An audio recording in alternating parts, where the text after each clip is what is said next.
Alright, sad day in the GoPro industry in my opinion. Hero8 just came out, black model, and you crack this lens on the front or fog it up, it's not replaceable. You can't just peel this thing apart. No way to get it apart easily. Okay, really cheap chintzy tripod adapter on the bottom that's just destined to break after a few uses.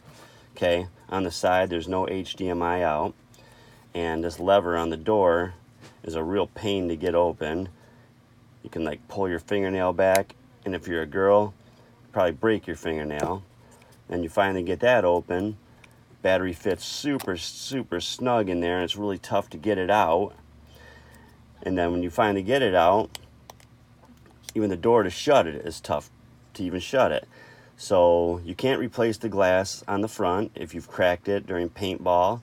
Also, if it fogs up, there's no way to replace it. There's no lens change on this either, so we cannot convert it to night vision.